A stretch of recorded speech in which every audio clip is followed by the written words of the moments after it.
इपीमॉर्फोसिस क्या होता है, उसको अगर हम 5 मिनट में फिर से अलग से समझ लें तो इपीमॉर्फोसिस का मतलब होता है कि आपका जो डैमेज या फिर मिसिंग पार्ट है फिर से रीजनरेट कर दिया। कैसे? एक रीजनरेशन ब्लास्टिमा के बनने से। ठीक है, तो सबसे पहले क्या होगा, सबसे पहले मैं पॉइंट वाइज बताता हूँ। सबसे पहले आपने क्या करा, एम्पुटेशन करा, यानी लिम्ब को एम्पुटेशन करा, लिम्ब को क्या कर दिया, कट कर दिया। जब हम उस लिम्ब को ऐसे कट कर देंगे तो वहां पे क्या होगा, वहां की जो इपीडर्मल सेल्स थी, जो वहां की जो इपीडर्मल सेल्स थी वो क्या कर गई, माइग्रेट कर गई।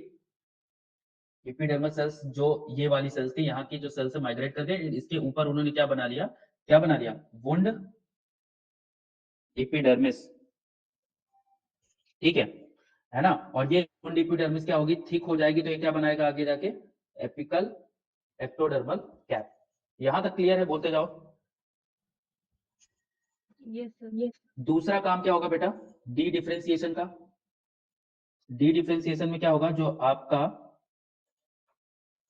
अंडर द एईसी यानी इस एपिकल एक्टोडर्मल कैप के नीचे की जो सेल्स है ना, वो क्या चले, वो कहां पे चले जाएंगे, डी डिफरेंशिएटेड में। कौन कौन सी सेल्स, मायोब्लास्ट हो गया, ठीक है, फाइब्रोब्लास्ट हो गया, ठीक है, बोन हो गया, कार्टिलेज हो गया, यही तो सेल थी। ये सारी सेल्स कैसी होंगी, अपना स्पेशलाइजेशन क्या कर देंगी, छोड़ देंगी, यानी अपना ये क्या हो जाएंगी, अनडिफरेंशिएटेड हो जाएगी। और इसी को क्या बोलते हैं हम लोग, डी डिफरेंशिएटेड सेल हो जाती है। और ये क्या बन जाती है, आपकी अनडिफरेंशिएटेड सेल बन जाती है। अनडिफरेंशिएटेड सेल्स मीजेनकाइम सेल्स बन जाती है। ठीक है, और भी एक स्टेप यहाँ पे मैंने मिस कर दिया कि जो एपिकल एपिडर्मल कैप के जो नीचे आपका इन सेल्स के अलावा जो एक्स्ट्रा सेलुलर मैट्रिक्स होगा, उसको कौन मारेगा बताओ।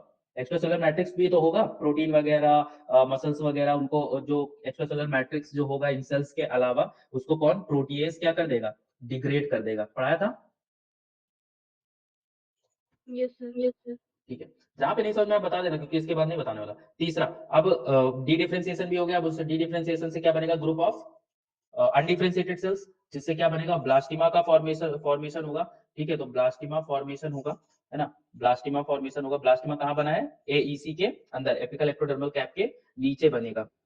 अब उसके लिए उस ब्लास्टिमा फॉर्मेशन में किसने हेल्प करी थी, ब्लास्टिमा फॉर्मेशन में, यू नो दैट कि यहाँ से ये आपका ब्लास्टिमा यहाँ पे बना है एंड ये आपका एईसी है। ठीक है, तो एईसी से एक फैक्टर था F8, वो उसने क्या करा था, ब्लास्टिमा के प्रोलिफरेशन में मदद करा था, ब्लास्टिमा के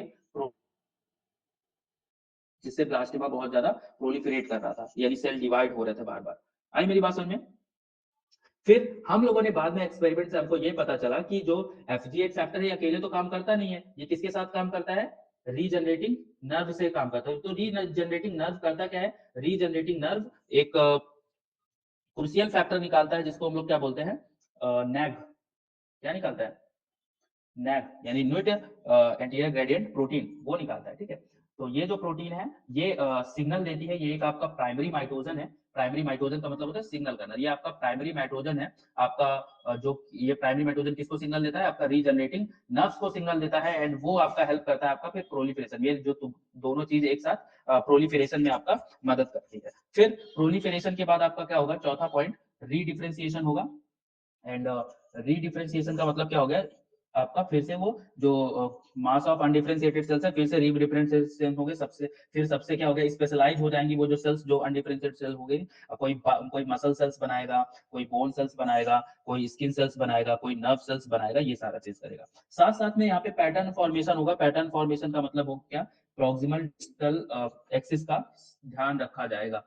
ठीक है, वो भी यहाँ पे होगा। आई मेरी बात समझ में। और जब रीजनरेशन होगा तो आपका स्टेम जो है वो, सॉरी, आपका जो पार्ट है वो इलोंगेट करेगा एंड आपका फुल प्रॉक्सिमल डिस्टल एंड से आपका अच्छे से ग्रोथ हो जाएगी। आई मेरी बात समझ में। बस इतना अगर आपको समझ में आ गया तो हाँ, ग्रेजुएशन लेवल में आप अच्छे से समझ रहे हो इपीमॉर्फोसिस को। आया समझ में यहाँ तक। Yes sir.